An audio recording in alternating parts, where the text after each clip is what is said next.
Greetings, everybody. I am back, the Crypto Crow, here to answer a quick question. I'm not going over any updates, as I just sent out a newsletter with 543 people on it to kind of update everybody on exactly what's going on. So I kind of wanted to answer a question that I see often, surprisingly enough. And before I get to that question, I just wanted to show everybody the Urban Dictionary definition for Crow Your Coins. To buy cryptocurrency and hold for a minimum of 1 year to avoid 39% capital gains tax. Crow your coins, boys. Let the money roll in. So this is actually just kind of a funny thing that I did.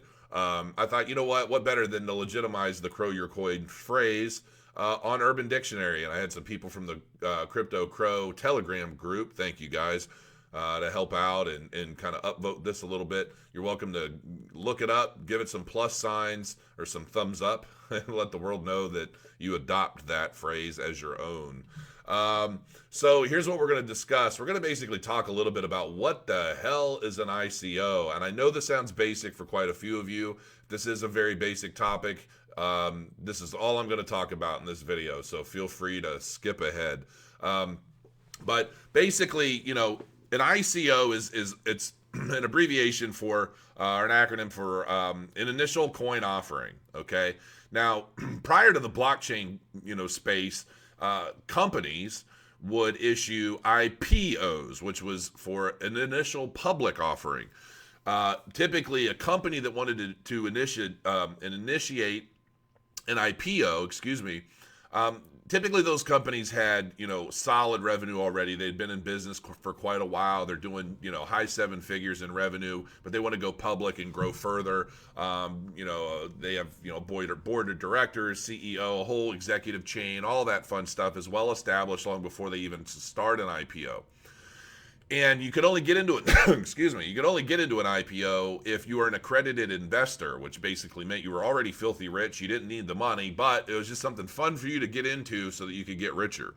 And the common man was often left out of the equation because unless you had, $1 million in net worth, or you made, I think, at least $200,000 a year for a period of several years in a row, you couldn't play ball with the big wigs.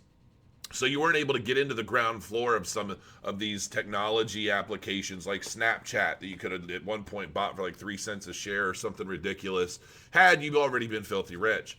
So I think, in like kind with, against the, what I refer to, when I think of the blockchain, I think of, this revolution of disruption, right? And not only has, cryptocurrency disrupted already so many different business models and mindsets, but it also disrupted the financial system substantially in that, an ICO is something that prior to SEC regulation it's ultimately a mechanism used for establishing funds, whether it be startup funds, marketing funds, whatever the case might be, depending on where a particular project is in its development course or milestones. So what was happening, I think Ripple was actually the first ICO, if I'm not mistaken, but it wasn't even like, I hate to say this, but to me, Ripple is not a cryptocurrency. I mean, it is, I guess, but it's not decentralized. It was a pre-mined coin that a bunch of bankers put together and started getting all their buddies to pump money into. It's like, what show was I watching where they basically did that with Evil Company? I can't remember. It was something I was watching. I think it was on Netflix, if I'm not mistaken. It was a series where, Hacker. It was Hacker. It was a TV show called Hacker on Hulu. Really good show. But in that show, there's a company called Evil Company, and they come out with their own coin to kind of help, increase their profits and ultimately save themselves from dying. And I felt it was very symbolic of what's happening to the financial system today in cryptocurrency. It's like their big last effort to try and be competitive in a new space they know very little about. And so, that ultimately that's kind of what an ICO is. So, prior to SEC regulation, you could ultimately launch an ICO of your own with nothing more than an idea, some flashy drawings, and a nice, well-written white paper. And because of the newness of the space and the fact that all these people at the time have been mining Bitcoin, mining Ethereum, mining all these cryptocurrencies, and ultimately creating money out of thin air, they were just throwing all this money at these new projects and these grand ideas. And so that's ultimately, we created this ICO craze. Now, today, an ICO is much more difficult to get involved with, especially if you live within, the United States of America, because the SEC has basically said, the majority of cryptocurrencies today at ICO are considered securities. And the reason for that, and I get their reasoning for this. Basically, what they're saying is, look, you can be a utility token, and if you are a utility token, it's not considered a security, and therefore you're free to, run your token sale. It's not an ICO if it's a utility token, it's a token sale. And the way you word your campaign and your marketing are very different and have different meanings to them. So if you're running a token sale, that's fine. You don't have to go through all the regulatory issues and so forth as you would have, issuing a security. However, in order for that coin, I hate it when I do that. Sorry. In order for that coin to be sold at a token sale without it being considered a security, it has to be attached to an already existing platform. In other words, that token has to have an immediate use, or its purchase is based off of pure speculation. So that's kind of the SEC's stance on the difference between a security and a utility token. Outside of that, you then have to, let's say if you were going to launch an ICO, you have to SEC Howey Test. I don't even remember. Find law. So there are examples of passing the Howey Test. I don't know if this is where it's located. I actually found the Howey Test online. I took it for Moonrunner, and I scored really, really, really, really low in terms of it. It's not even really anywhere close to being a security. But the reason why I took away all the links and everything else, out of, I don't want anybody buying Moonrunner right now, because technically, according to the SEC, it's considered a speculative coin because the platform hasn't launched, so the token has no direct use, and therefore any purchase of that token is based off of speculative. It's a speculative coin. People are buying it solely because they think it's going to go up in value. Almost like, because you don't have a platform, you're assuming that the value is going to rise, which is, the reason for the sale. Whatever. So yeah, that kind of cut my legs out as far as, helping get some development funding for Moonrunner, but that's okay. I mean, my developer, it's still well underway. He's actually started hit a really good milestone yesterday, as a matter of fact. So anyway, but the Howey Test, ultimately, what constitutes a security in an ICO is if you, one of the big things is, does your coin pay a dividend?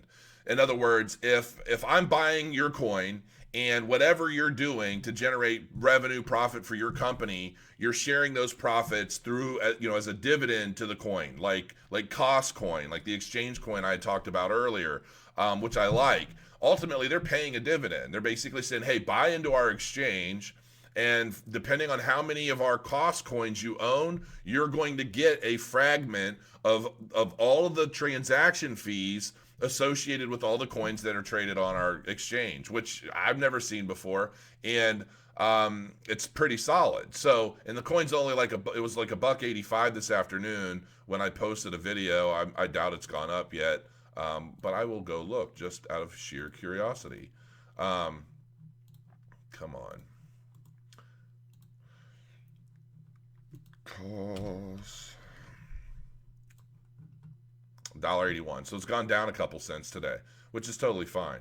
Buy the dip, folks. So anyway, so that's ultimately what an ICO is. So, anybody with a white paper and an idea could potentially generate millions of dollars. But I rag on the SEC a lot because I feel that the way that they kind of handle the crypto space is, it's like a double-edged sword, right? It's like, yeah, part of it does protect people. No offense to any of you, I love you all, but how many of you are begging to give me money to help you guys invest in ICOs and you don't even really know what the hell it is?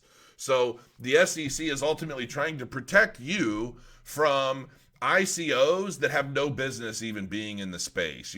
Guys running Ponzi schemes, these high yield programs that are basically promising you all of this return. And that's another thing. If you promise a return on the coin, that's a security. Like they're saying, look, you're promising, you give me money, I promise to give you money back. That becomes a security. So there are a lot of different things. So that's what the Howey test is for. I did have one. I've taken it. I don't remember where it is, and I didn't have it bookmarked for this video. But if you're curious, you can find it somewhere. Just plug in the Howey test. I'm sure you can find a link to exactly where it is. So now because of the regulations and the SEC, they basically stepped in and they're kind of just cleaning house. Like as much as the SEC annoys the hell out of me, and I feel like really have cut my legs out in terms of some of the capabilities I have and just kind of making me lose sleep because I want to make sure that I'm doing everything right based off of a whole bunch of regulations that really don't even exist for the space yet. It's really, really mind numbing and really it's just frustrating. So anyway, with an IPO, it's all based around stocks. ICO, it's all based around cryptocurrency. And an ICO is, in a nutshell, if you get anything else out of this whole video of rambling, an ICO is ultimately the ability to purchase into a new company before it's hit the mainstream, before it's hit the main market, before it's hit exchanges or anything else. You're basically saying, look, I believe enough in your startup company to buy into it at the ground floor at a discount, hoping that once you've achieved X, Y, Z, that the value of that coin goes up and I'm rewarded.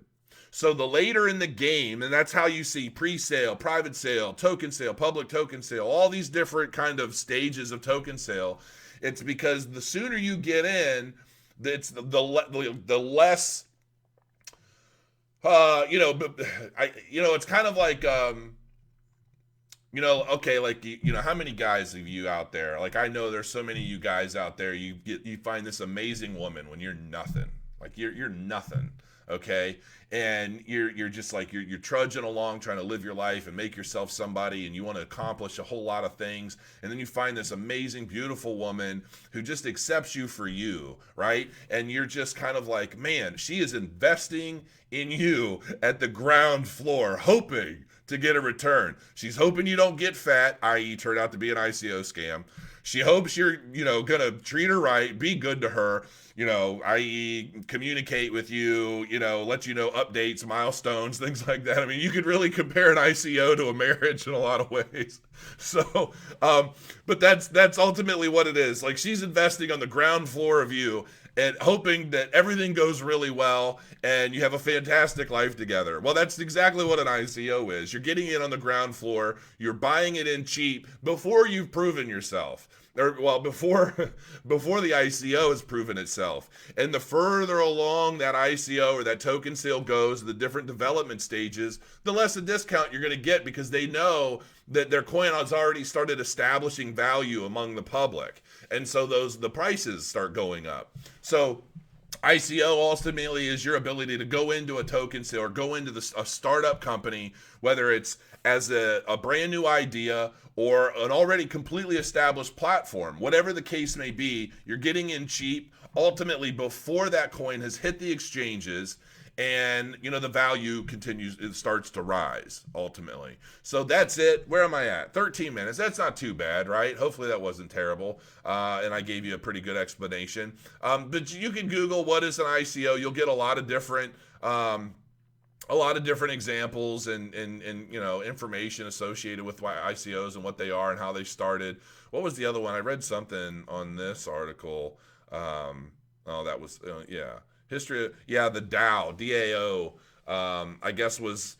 Oh, and that's another point that I forgot to make. Ultimately, these ICOs that you're seeing, I would say 90% of them are forks of the Ethereum ERC20 blockchain. That's important to know. So, a lot of the coins that you see, because I get a lot of questions like, where can I store this coin? Where can I store that coin? If it's an ERC20 blockchain, like if you're looking at an ICO, and it says ERC20 token, ERC20 coin. That means you can store that coin on a MyEther wallet, because MyEther wallet's basically an ERC20 blockchain wallet. It's an Ethereum wallet. So any forks off of Ethereum can be stored on the MyEther wallet. So hopefully that helps you, because that, I used to struggle with that early on too. Like, wow, this is a totally different coin. Where can I store this one? Where can I store that one? 90% of them can be stored on MyEther wallet. You cannot store Bitcoin on MyEther wallet. You cannot store Litecoin on MyEther wallet. You cannot store Cardano on MyEther wallet. Every one of those coins has its own proprietary wallet because it's built on its own blockchain. So it has to be a fork of another coin. So, and I don't even remember offhand what forks there are of Bitcoin. I know there are quite a few. But like Neo is another one that, I really wish I would have gotten in on the ICO of, because it's like over $100 now. I got in at $30, which isn't terrible. I expected to go quite a bit higher soon, but yeah, Neo, it's its own blockchain, and now you're starting to see other ICOs launching on the Neo blockchain as well. So, all right, folks, crow your coins, and I will be back soon after this sneeze.